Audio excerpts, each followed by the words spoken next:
ओम नमः शिवाय।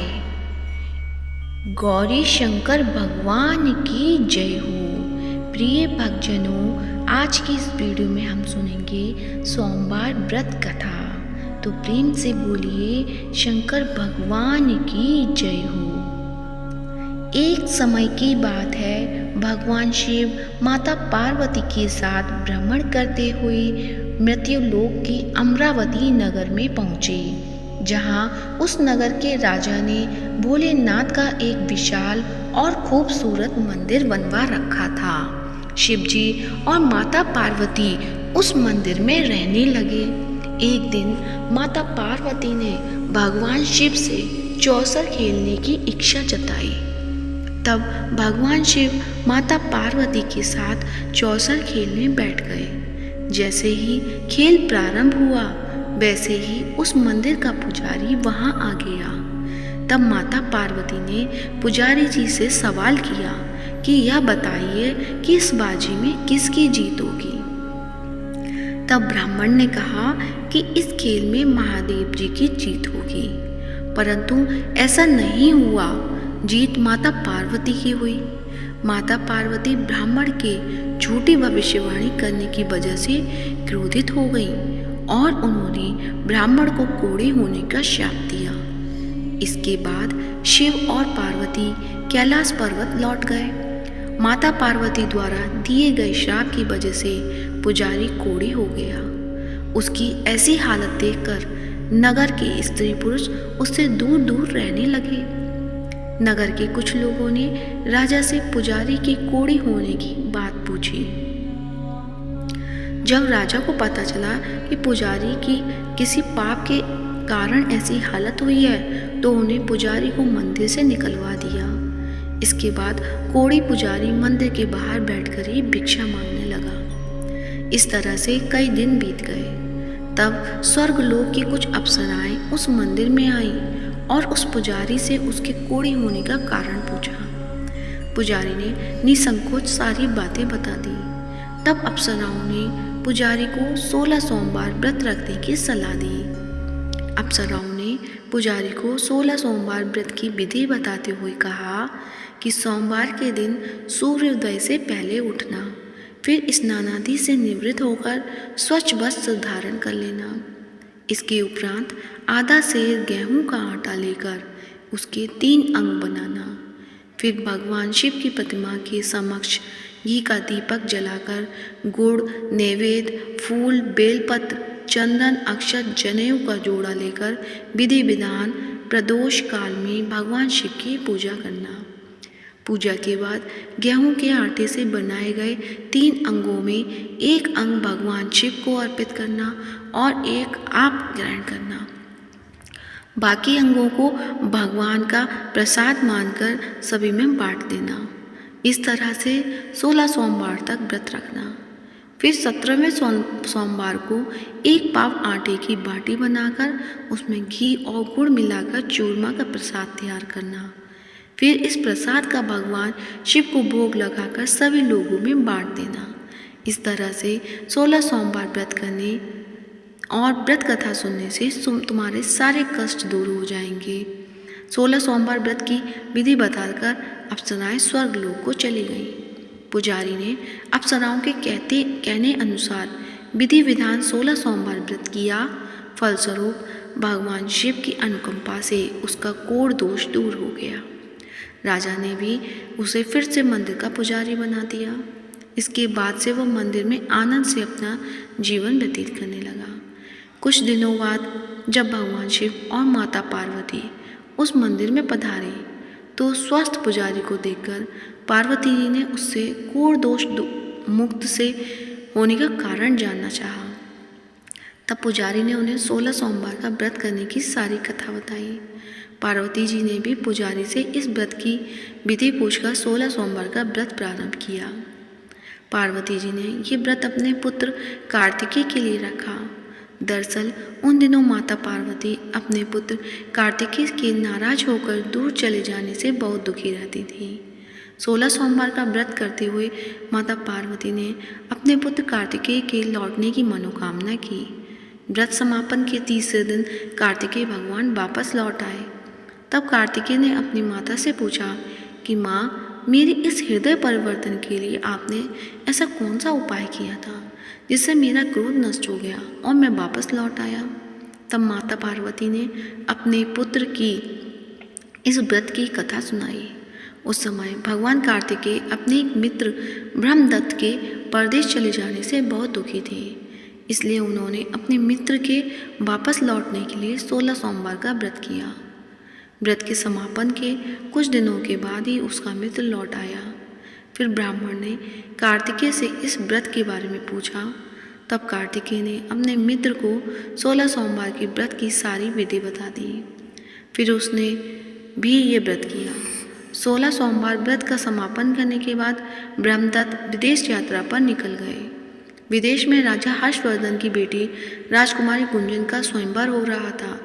राजा ने प्रतिज्ञा की थी कि उसकी हथिनी स्वयंवर की माला जिसके गले में डालेगी उसी से उसकी पितरी विवाह करेगी। ब्राह्मण भी राजकुमारी के स्वयंवर में शामिल हो गया। तभी एक सजी धजी हथिनी सूंड में जयमाला लिए वहां आई और उसने ब्राह्मण के गले में जयमाला डाल दी। फलस्वरूप राजकुमारी का विवाह ब्राह्मण से करा दिया गया। एक दिन ब्राह्मण की पत्नी ने पूछा कि हे प्राणनाथ, आपने ऐसा कौन से शुभ कार्य किए कि उस हथिनी ने सभी राजकुमारों को छोड़कर आपके गले में जयमाला डाली। तब उस ब्राह्मण ने अपनी पत्नी को 16 सोमवार के व्रत की विधि बताई। इसके बाद राजकुमारी ने भी पुत्र की इच्छा से 16 सोमवार का व्रत किया। कुछ समय बाद भगवान शिव की अनुकंपा से राजकुमारी को भी एक सुंदर और स्वस्थ पुत्र की प्राप्ति हुई, जिसका नाम गोपाल रखा गया। बड़े होकर राजकुमारी ने पुत्र गोपाल ने अपनी माँ से पूछा कि माता, मैंने तुम्हारे ही घर में जन्म क्यों लिया, इसका क्या कारण है। तब माता गुंजन ने पुत्र को 16 सोमवार व्रत की महिमा के बारे में बताया। व्रत का महत्व जानकर गोपाल ने भी ये राज्य पाने की इच्छा से ये व्रत किया। व्रत समापन के बाद गोपाल घूमने के लिए अपने नगर के पास ही दूसरे किसी नगर में गया। वहाँ के व्रत राजा को गोपाल पसंद आ गया और उसने अपनी पुत्री मंगला का विवाह गोपाल से करा दिया। 16 सोमवार के व्रत करने से ही गोपाल महल में पहुंचकर आनंद से रहने लगा। 2 साल बाद उस व्रत राजा का निधन हो गया तो गोपाल उस नगर का राजा बन गया। राजा बनने के बाद भी वह विधिवत 16 सोमवार का व्रत करता रहा और व्रत के 17वें सोमवार को गोपाल ने अपनी पत्नी मंगला से व्रत की सारी सामग्री लेकर वह शिव मंदिर पहुंचने के लिए कहा। लेकिन पत्नी ने अपनी पति की आज्ञा का उल्लंघन करते हुए सेवकों द्वारा पूजा की सामग्री मंदिर में भेज दी। जब राजा ने भगवान शिव की पूजा पूरी की तब आकाशवाणी हुई कि हे राजन, तेरी पत्नी ने 16 सोमवार व्रत का अपमान किया है, इसलिए रानी को महल से निकाल दे, नहीं तो तेरा सारा धन वैभव नष्ट हो जाएगा। आकाशवाणी सुनकर राजा ने रानी को महल से निकाल दिया। इस तरह से रानी भूख की प्यासी उस नगर में भटकने लगी। फिर रानी को उस नगर में एक बुढ़िया मिली जो सूत काटकर बाजार में बेचने जा रही थी, लेकिन उससे सूत उठ नहीं रहा था। तब बुढ़िया ने रानी से कहा, बेटी, यदि तुम ये सूत उठाकर बाजार तक पहुंचा दोगी तो मैं तुम्हें धन दूंगी। रानी ने बुढ़िया की बात को मानते हुए जैसे ही सूत की गठरी को हाथ लगाया तभी जोर की आंधी चली और गठरी खुल गई, जिससे सारा सूत आंधी में उड़ गया। तब बुढ़िया ने उसे फटकार कर भगा दिया। फिर रानी चलते चलते किसी नगर में एक तेली के घर पहुंची। तेली को रानी की हालत देखकर उस पर तरस आ गया, इसलिए उसने रानी को घर में रहने के लिए जगह दे दी। लेकिन तभी तेली के तेल से भरे मटके एक एक करके फूटने लगे। तब तेली ने रानी को मनहूस मानकर घर से भगा दिया। इसी तरह से भूख प्यास से व्याकुल रानी वहाँ से भी चल दी। इसके बाद तब एक नदी पर जल पीकर रानी ने अपनी प्यास शांत करनी चाही तो नदी का जल उसके छूके ही सूख गया। फिर रानी अपने भाग्य को कोसती एक जंगल में पहुंची। जंगल में एक तालाब था जिसमें निर्मल जल भरा हुआ था। निर्मल जल देखकर रानी की प्यास और तेज हो गई। रानी तालाब से जल पीने के लिए जैसे ही तालाब की सीढ़ियाँ उतरी वैसे ही उस जल में असंख्य कीड़े उत्पन्न हो गए। रानी ने अंत में दुखी होकर उस गंदे जल को पीकर ही अपनी प्यास शांत की। इसके बाद जब रानी ने एक पेड़ की छाया में बैठकर कुछ देर आराम करना चाहा तो वह पेड़ सूख गया। रानी जैसे ही दूसरे पेड़ के नीचे जाकर बैठी वो भी सूख गया। वन और सरोवर की यह दशा देखकर उस वन के ग्वाले बहुत हैरान हुए। ग्वाले उस रानी को मंदिर में पुजारी जी के पास ले गए।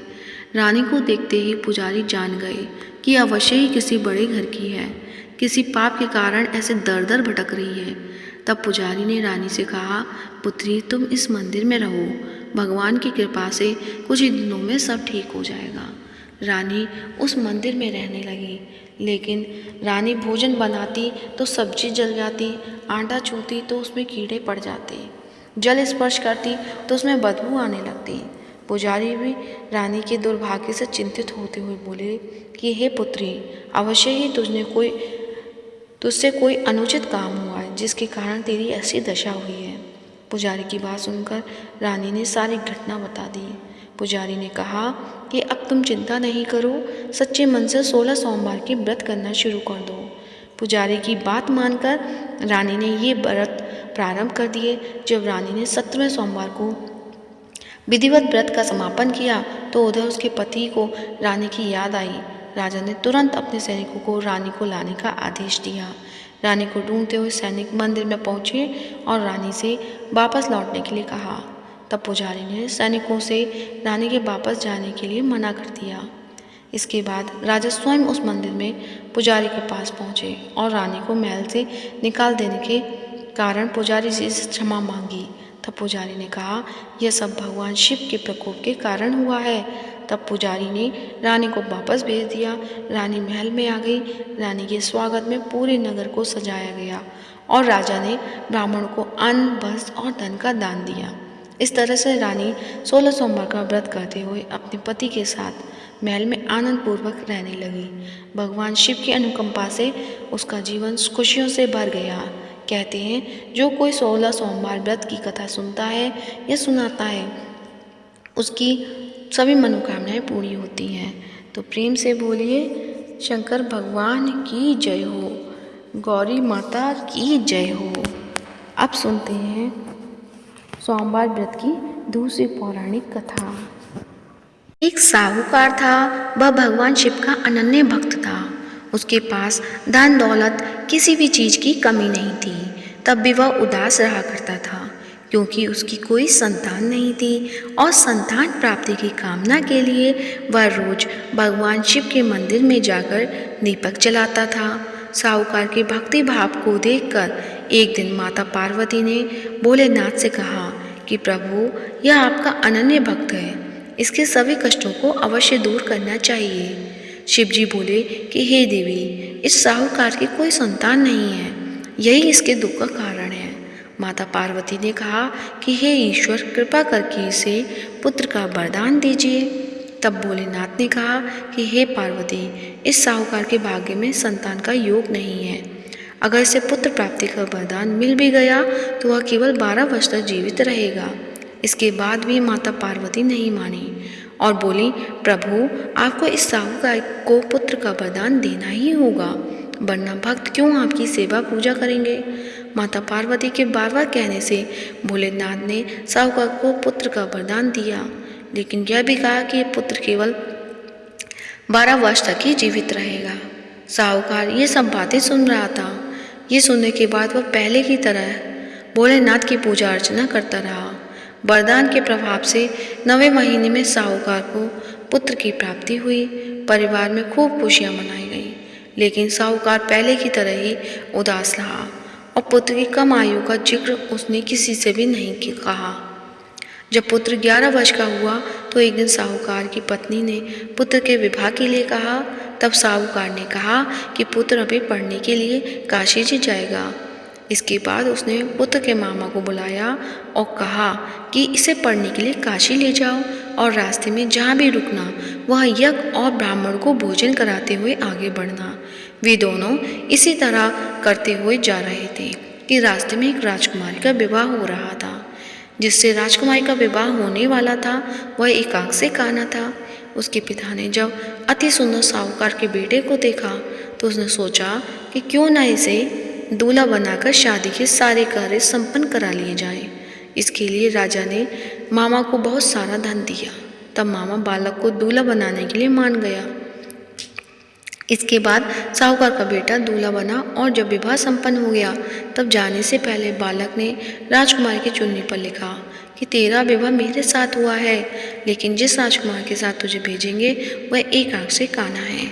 इसके बाद वह अपने मामा के साथ काशी के लिए चला गया। जब राजकुमारी ने अपनी चुन्नी पर लिखा हुआ पढ़ा तो उसने राजकुमार के साथ जाने से मना कर दिया। तब बारात वापस लौट गई।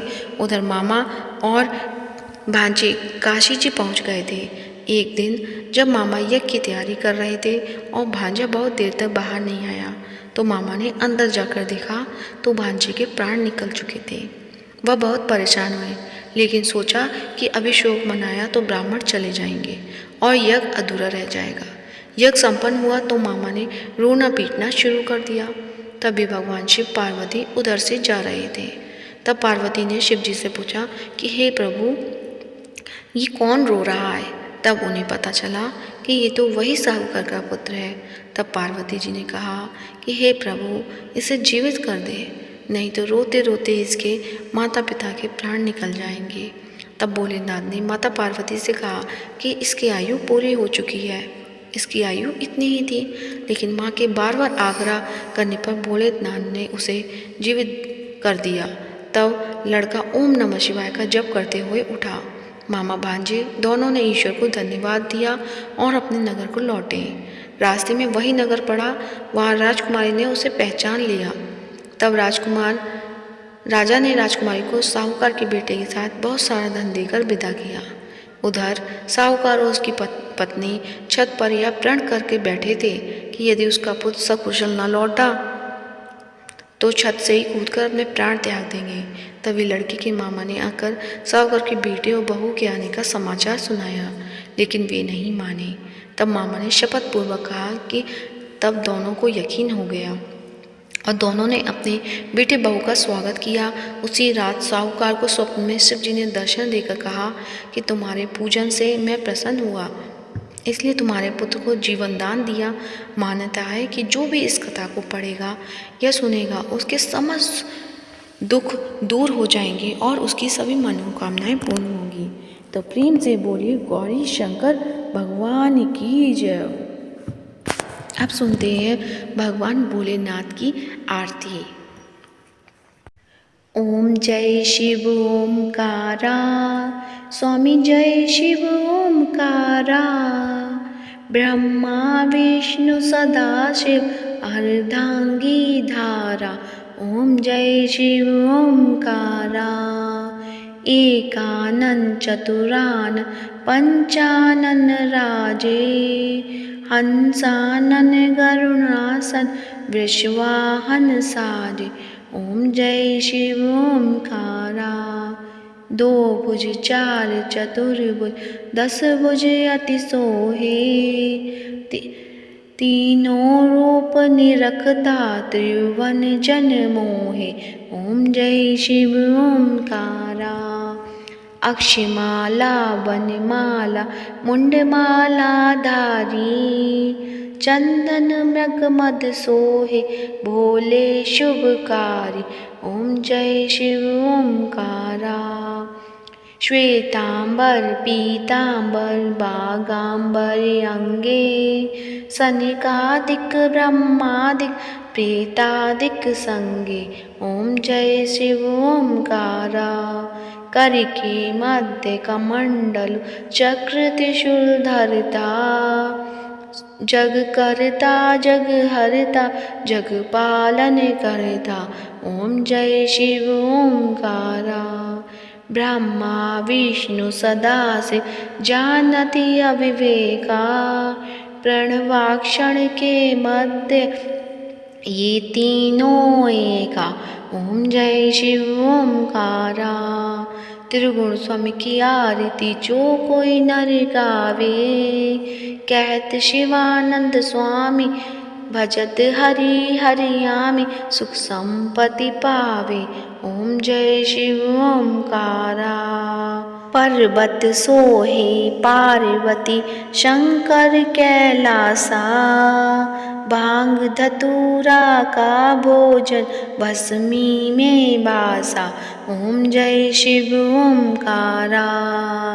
जटा में गंग बहत है गलमुंडल माला, शेष नाग लिपटावत ओढ़त मृग चाला। ओम जय शिव ओमकारा। काशी में विराजे विश्वनाथ नंदी ब्रह्मचारी, नित उठ दर्शन पावत महिमा अति भारी। ओम जय शिव ओमकारा। ओम जय शिव ओमकारा। स्वामी जय शिव ओमकारा। ब्रह्मा विष्णु सदा शिव अर्धांगी धार। ओम जय शिव ओमकारा। तो प्रेम से बोलिए शंकर भगवान की जय हो। आज की वीडियो अच्छी लगी है तो इसे लाइक कीजिए, ज़्यादा से ज़्यादा शेयर कीजिए और चैनल पे नए हैं तो चैनल को सब्सक्राइब जरूर कीजिए। और कमेंट बॉक्स में भगवान भोलेनाथ की जय हो, माता पार्वती की जय हो, गौरी शंकर भगवान की जय हो अवश्य लिखें। हर हर महादेव।